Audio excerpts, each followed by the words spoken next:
Christina. I'm Christian. We're the Enchanted Tiki couple. This is Dishing Up Disney. And today we are trying our second wine in the Disney family of wines. Correct. This is a Pinot Noir from the MacMurray Ranch up in Sonoma County. And MacMurray Ranch was owned by Disney legend, the very first Disney legend, Fred MacMurray. Should you tell them what a Disney legend is in case they don't know? The Walt Disney Company, starting in 1987, began handing out awards yearly for people they felt contributed a great deal to the success, the history, or the legacy of the Walt Disney Company. These could be actors in live action films, they could be animators, they could be people who wrote music for the films, they could even be executives from the company. And the very first award given out, as I said, was in 1987 to Mr. Fred MacMurray. And Fred MacMurray, of course, well, have you ever seen any of Fred MacMurray's Disney films? He's part of the classic era. Name a few. Well, his first one was his first one was The Shaggy Dog, and I think in 1951. I think we watched that together. Yeah, we did, didn't we? Remember it?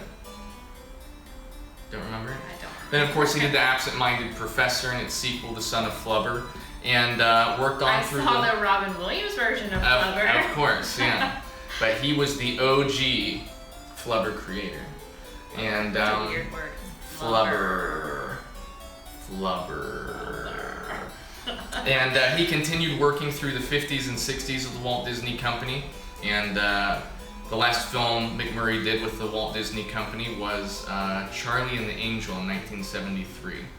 And after that, he basically retired from acting. But one of the most interesting things about Fred MacMurray to me is that he made millions acting, but supposedly he was one of, if not the richest man in Hollywood in the 50s and 60s, because he made tens of millions, nay hundreds of millions of dollars investing in real estate in Southern California.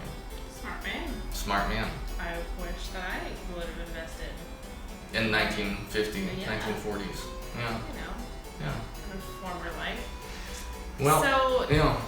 Going back to the Disney legend thing, do the Disney legends also have windows on Main Street, or are No, two that's a separate thing. things? And Okay. when we interviewed Rolly Crump and Bob Gurr, who are two Disney legends and great Imagineers, they both said actually becoming a Disney legend was great. Having a window on Main Street was an even higher honor than that. That's like the highest honor. Does Fred MacMurray have a window? Not that I'm aware of. But usually the windows are reserved for Imagineers and people that contributed to the parks, Okay. right? Gotcha. Typically. Gotcha. Yeah. Now, so Pinot Noir, let's talk about Pinot that. Noir. Well, once again, we spoke to our resident wine expert, my mother, and she claims that a Pinot Noir, this actually might be good for you. Okay. She said Pinot Noirs are basically good starter wines for people that aren't super into red wine, but are interested in trying it. Okay. Because they're lighter, they're not as heavy, they're not as complex, Gotcha. a little bit more fruity, not necessarily sweet. I guess Pinots are kind of grown in wetter, kind of colder climates like Northern California, the Pacific Northwest, New Zealand, Okay. places like that. Okay. My question is, you know when you read a bottle of wine, it says like all the flavors that are in it? Yeah. I've never once tried a glass of wine that like had a description like that and actually been able to taste any of those. Taste any of those things? Can you? It's because I don't drink wine, I think. Yeah. I don't know enough. Well, I mean, it must be like when you drink vodka, do you taste potatoes? Well, no, but they don't. It doesn't say on the label like made from Potato finest juice. potatoes. Made like, from like let's the finest is there on potatoes. here? Yeah. Okay. Evoking aromas and flavors of cherry and pomegranate, accented by hints of vanilla and oak. Now, I will be shocked if I taste cherry, pomegranate, vanilla, or oak in this. You're gonna try it, you're gonna be like, I can taste every one of these flavors. It's amazing. Now, I guess it's just I don't know. I don't have the palate for it. for wine. Now, I enjoy a Mai Tai. I mean, can who don't? I can taste We are the Enchanted Tiki all couple. the things in that, but I'll give it a go. Yeah, we'll see what it's all about. I don't This even is know a if I've fancy ever... wine opener you got there. I know. So fancy. Let's see if I can actually pulled this cork out. We're gonna find out. Break the cork. Actually, I think it's happening. It's happening. It's happening. And I did it. Yay! Yes. Now, before we try this, I wanted to say a couple more things about Mr. Fred MacMurray and his ranch. Apparently, MacMurray Ranch, up in the Russian River Valley, had been a farmstead since the 1850s. And as we said, Fred MacMurray liked to buy real estate, and apparently he bought the farmstead circa 1941. And I think I got a little bit of cork in there. I'm sorry, I'll do that one for myself. It's okay. So he bought it in 1941. Maybe it'll add to the oakiness. Yeah, he was interested in the kind of ranch lifestyle, and I guess he raised prize-winning cattle there for a number of years. Interesting, to go with his red wine. Well, they didn't turn it into a winery until after he died. Now, Fred MacMurray's daughter still lives on the land there in a cabin that he built with his own hands, and she helps manage the winery and all that. Okay, and the last thing I wanted to say about Fred MacMurray is Walt kept on using him through the 50s and 60s because I guess people said that Walt really saw a lot of himself in Fred MacMurray. And so that whenever he cast Mr. MacMurray in a film, you're seeing kind of a stand-in for Walt, as it is. Interesting. I guess I need to watch some more Fred MacMurray films. I guess so. Okay, but until then, here's to you. And to you, my love. Wait, you gotta swirl it first, right? Swirl? Oh, we talked about this last time. Swirl, swirl, swirl. And we couldn't decide if they were legs or tears. Your mom said it was both. Okay. I see some. Okay. You gonna try? Let's do it.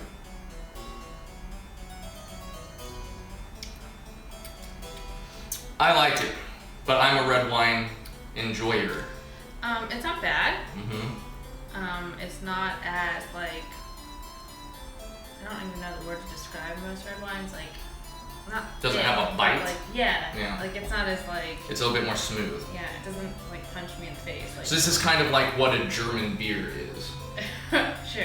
Like this is the winery equivalent of a German beer. That it's much more smooth than you would anticipate. And I also think the reason I'm not a big fan of red wines is because it's like it's served warm, and I don't know, that's weird to me. Well, we've discovered that people are starting to cool these red wines down for some reason. Yeah. And I think we discussed last time you could turn this into a sangria. Sangria. You're much more of a sangria person. Oh, I could drink sangria every day. All day. But I'm just not fancy enough for wine. Fancy pants. Not fancy enough.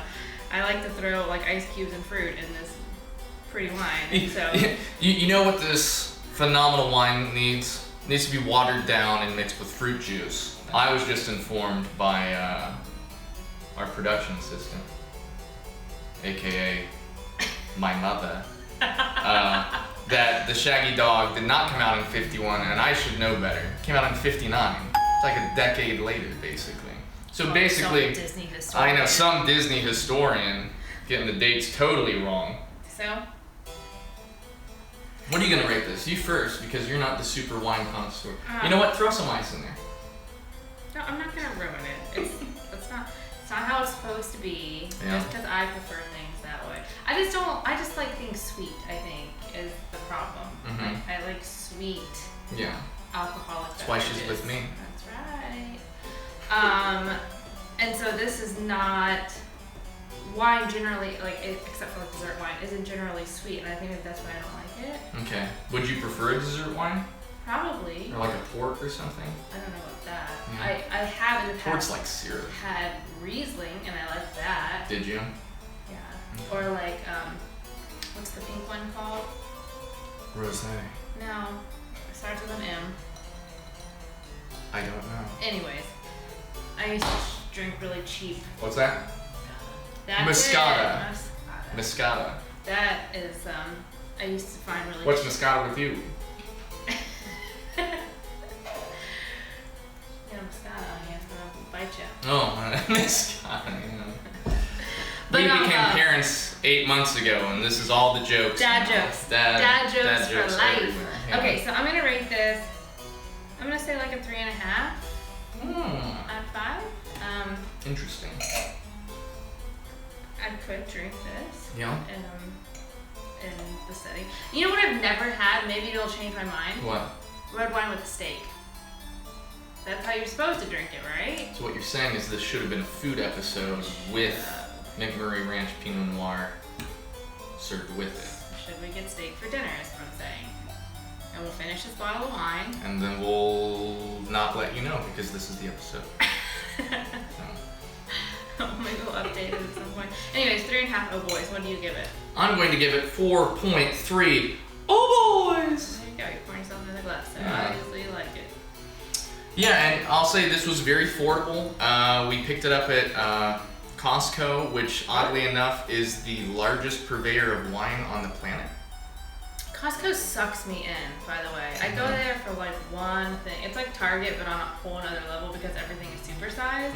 The other day I was there, we buy our son's wipes there because they come in a giant box and we go through a lot of baby wipes. Hashtag mom life. Hashtag mom life. And I ended up buying like a trash can and like, You go to get some baby wipes, you walk away with trash cans and MacMurray Ranch Pinot Noirs and 6 pounds of kiwis that I need for some reason. Costco. Well, Hashtag consumerism. Yes. So I guess if you're at Costco or Bevmo or your local wine mart, pick up some of the MacMurray Ranch Pinot Noir.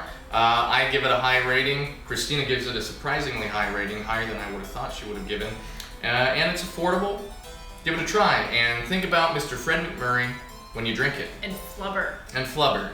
And check out one of the MacMurray Disney films. You know, I would suggest Can't Go Wrong with Absent-Minded Professor. Can't go wrong with Follow Me Boys, which was Kurt Russell's Disney debut in 1966. Oh, maybe Kurt Russell's wine is what we'll try next if we could ever get our hands on it. It's very difficult. We've been trying. But you'll see.